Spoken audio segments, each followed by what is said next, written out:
অনেকেই ইনকিউবেটর কিনে থাকেন কিন্তু জানেন না যে আপনার ইনকিউবেটরটা কিভাবে পরিচালনা করতে হয়। আজকে তা নিয়ে একটা ছোট্ট ভিডিও দিব এবং ছোট্ট একটা টিপস দিব। সেটা হচ্ছে আপনার এখন আমি একটু আগে ইনকিউবেটর খুলেছি মেশিনটা। তো যার জন্য আমার এখানে আর্দ্রতা ৩০ দেখাচ্ছে। তো আপনার আর্দ্রতা ১ থেকে ১৮ দিন কত রাখবেন? আর যেহেতু আমারটা সেমি অটো এটা আপনার ৩৭.১ এ আসলে অটোমেটিক আমার এই লাইটটা যে জ্বলতেছে এটা বন্ধ হয়ে যায়। তো যখন ১ থেকে ১৮ দিন হবে, আপনার ১ থেকে ১৮ দিন আপনার আর্দ্রতা রাখতে হবে ৫০ থেকে ৫৫ র মধ্যে।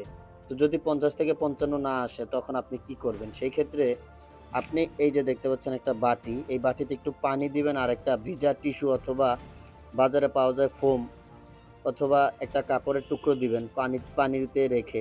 তো তারপরে দেখবেন যে আপনার এই আর্দ্রতাটা আস্তে, আস্তে বাড়তেছে। তখন এটা অটোমেটিক আপনার ঠিক হয়ে যাবে। তখন ৫০, ৫৫, ৫৬ এরকম দেখাবে।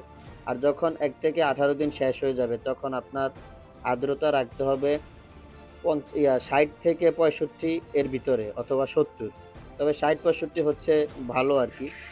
যদি রাখতে পারেন ৬০-৬৫ তো যাদের ৬০-৬৫ রাখবেন কিন্তু হচ্ছে না, আপনার আর্দ্রতাটা কমে যাচ্ছে। আপনারা তখনও কি করবেন?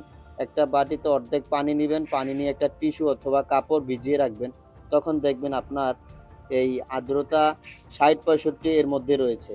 তো আশা করি বুঝতে পেরেছেন। আর কারো যদি কোনো কোয়েশ্চেন থাকে অবশ্যই কমেন্ট করে জানাবেন। আসসালামু আলাইকুম।